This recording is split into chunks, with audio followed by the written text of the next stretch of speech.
Hi, this is Traceyhd, and I want to thank you for joining me today for our weekly Oracle and Tarot card reading. And today I am using the Queen of the Moon Oracle by Stacey DeMarco, and I thought it was very appropriate for the Halloween season that's coming upon us. So if you'd like to purchase this deck, you could also click the link in the description box down below. It will take you right to Amazon and you will be able to purchase it. It will be delivered right to your door without you even needing to leave home. Now, is that perfect or what? The older I get, the simpler things become for me, and I love it. So let's start the reading. You could use this as a pick a card reading, 1, 2, or 3, or a blended weekly reading of the beginning, middle, and end of the week. As I shuffle the deck, I'm asking all light beings, angels, and God, please relay the message I need to share with my viewers, the highest good of all. And at the beginning of the week, I take a card from the top. Middle of the week, I'm going to take a card from the center. And the end of the week, I'm taking the bottom card. Okay, and let's see what we have here. Oops. We start the week off with realization. Okay, the waxing crescent moon. And this is card number 3 for those of you that follow numerology. And what we're getting from Spirit with this card is, with self-awareness comes realization. Knowledge is power. Self-examination of your role within a situation is important. And as we move into the early waxing cycle, light begins to shine upon the shadows, illuminating what is. This is the beginning of a powerful process of realization. When we decide to really examine our lives without fear, it can be hard. This is no doubt an act of courage. We may not like what we discover after all, yet without self-awareness and the will to act upon those realizations, whether we perceive them as negative or positive, we do not get to change and grow. So the realization that we have a pattern or maybe a bad habit or a behavior that's causing us pain is a powerful position, even though we may feel worry and pain, around discovering this. We can then take personal responsibility, and change our situation. We got to take a cold, hard look at ourselves. Okay, we got to look at our shadow sides and see what we need to improve. Not brush it under the rug, not say that it's someone else's problem or blame someone else. This is a card that in the beginning of the week, take inventory of your life. You may find something about yourself that you're not happy about, but guess what? That allows you to work on it and improve. And then the middle of the week, or if you've picked card number 2, is darkness. Oh my goodness, a bunny. If you watch my Facebook posts, I have a lot of rabbits here that live in the bunny bungalow behind my home here, which is located behind the wood pile and underneath the wineberry bush. And when I see those ears, my heart melts. So sorry about that. I was just drawn to that because rabbits mean so much to me in my personal life. This is card number 40, and this is the long night moon, and this card is called darkness.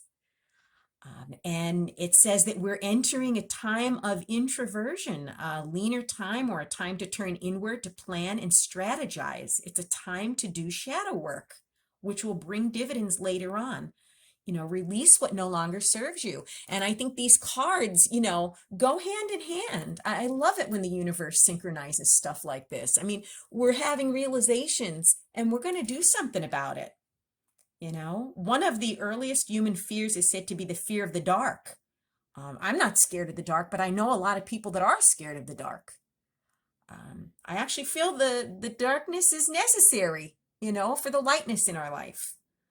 And that could be good or bad for some people, but in reality, the dark is as important as the light, is what I'm trying to say. In nature, there are many nocturnal animals that go about their business of living under the moon, not the sun. And I really think that is to maybe avoid people, because they pretty much, the animals where I live, pretty much like being in an area where there isn't much human activity. And I'm, in my home a lot. And when I go outside, I'm very peaceful. I'm not out there making noise that would scare them away or anything. And they like that. So I'm thinking maybe that's why they venture out in the dark, because there's less people out and less, activities going on. The darker times of the lunar and seasonal cycles signal a time to naturally turn inwards, to stay close to home, to look closely at ourselves, and plan for the light. In the northern hemisphere, the long night moon usually occurs in December around the winter solstice. So I'm in the northern hemisphere. So, being that it is September now, we're going into October. December is really right around the corner. We're about to, end summer here and begin fall. This is when the nights, in the winter is what we're talking about here, though.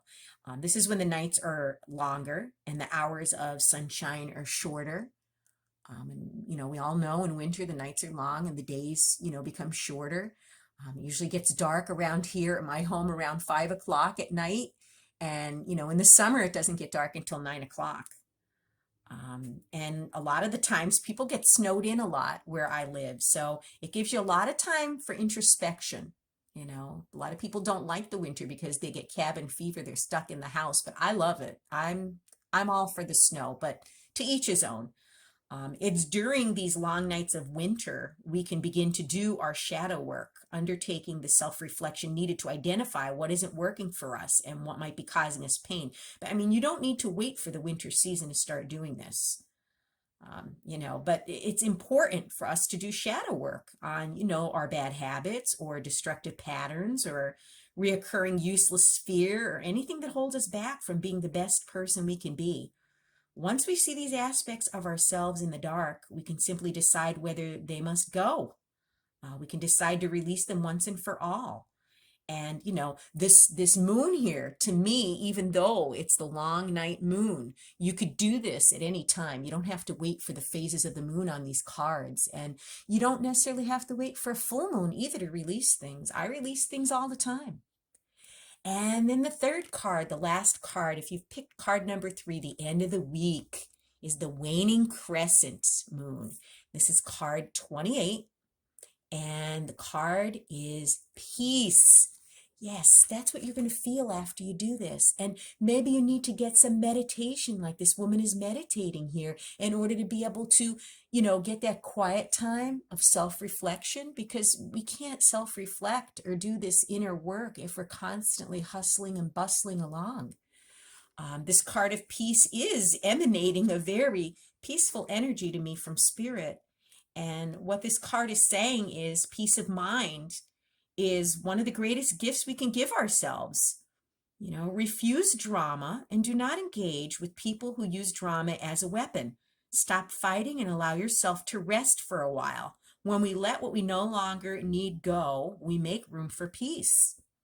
And I stress this all the time, and people, continue to have toxic people in their lives. I have a few people on my Facebook page that, have these toxic family members, and they're saying, but they need their family. But is that really an environment that you could thrive in or that you can heal in?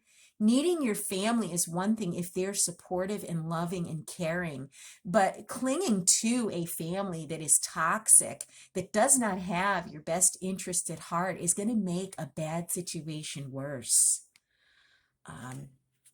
We're constantly, stimulated or not stimulated enough. Just turn on the TV and there's a lot of things to be fearful about. So we need to turn off the TV. We need to maybe go for a walk in nature. We need to meditate like this woman is on this card. Okay. And, we need to step aside from all of the drama is what this is saying. And this is perfect for the end of the week, because the weekend is when we get a lot of downtime. We get to relax more. Peace can begin with a series of decisions we make. For example, we can decide we can't control everything. And, that's another thing that I feel that, we can't control other people or other things, but we could control the reactions that we give these situations or people. And, there's a lot of people that will trigger you on purpose just to get your response. the best thing to do is just to be silent and walk away. To me, walking away is not weakness, it's actually strength, because you're not allowing yourself to be dragged into their drama and nonsense. Okay, and the ancient Greek Stoics had a great strategy, you know, advising a split of your issues into I can control this and I have no control over this. And you got to be vigilant.